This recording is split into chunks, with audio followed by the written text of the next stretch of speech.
Hi, this is Rachel Marshall, and I'm coming to you today with a heavy heart.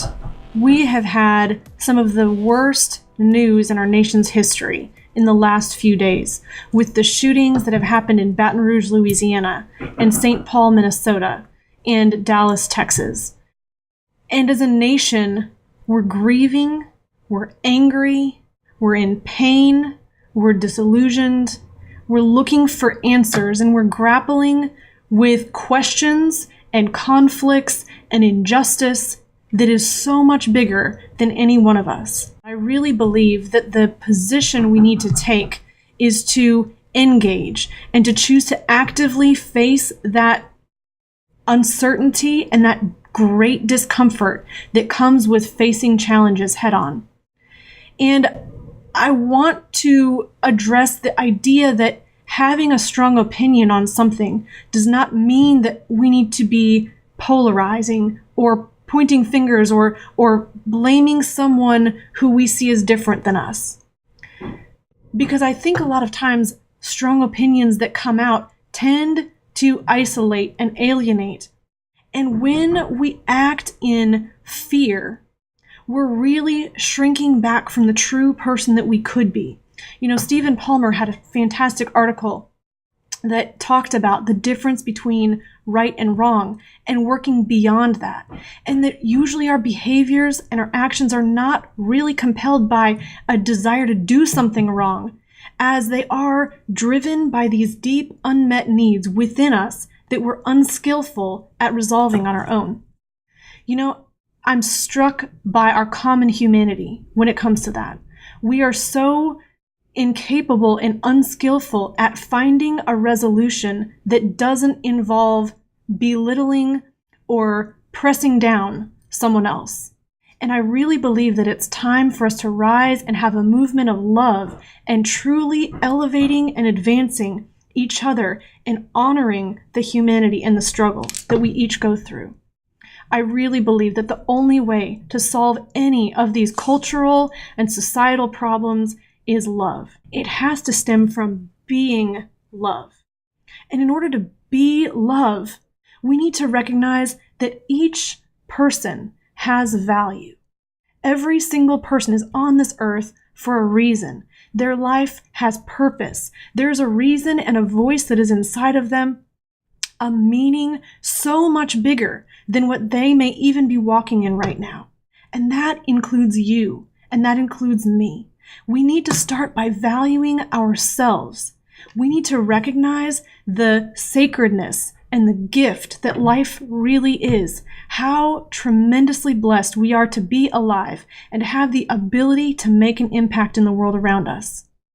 When we start by loving ourselves first, we're then able to say, now I have this love that I have to spill over and give to the people around me.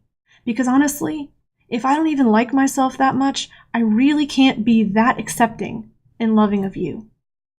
So instead of pointing fingers and passing blame, which is all rooted in this fear and this fear and scarcity of not being able to be the people that we want to be, we need to turn to abundance and saying, how can we truly live our purpose? How can we truly make an impact in the world and speak our voice?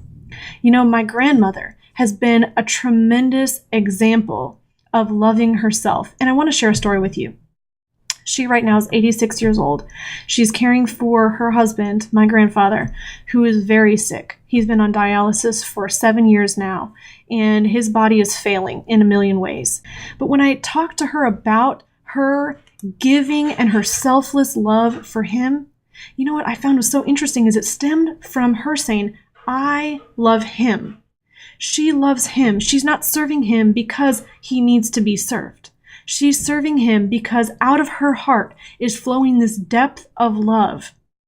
And it started with her and the love that she was giving.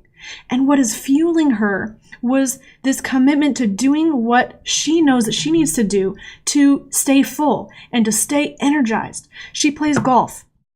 And as much as it would be easy to look at the situation and say, well, she should be spending more time taking care of him, she knows that spending 2 days a week on her own playing golf frees her mind energizes her so that she has more to give back when she's in that situation serving him. It has caused her to have so much vitality that she not only would look about like a 60-year-old if you saw her, it also has given her the strength as an 86-year-old woman to care for my grandfather who is failing.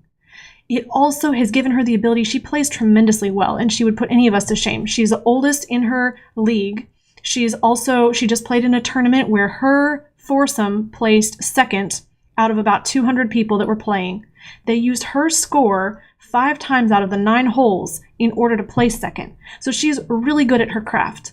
And she loves the game. And she does it because it fills her up and energizes her. She spends time investing in herself because she knows that if she's full, she loves herself, she's able to be that outpouring of love to the people who need her the most. And that's really what it comes down to for each of us. If I can value the purpose and the calling that God has on my life and know that my voice matters, then I can start that movement of love because I love myself, because I see myself the way that God sees me.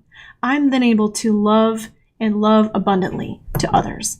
That's the only way we're going to change all of the society and cultural divide and the issues that we have going on in our nation right now.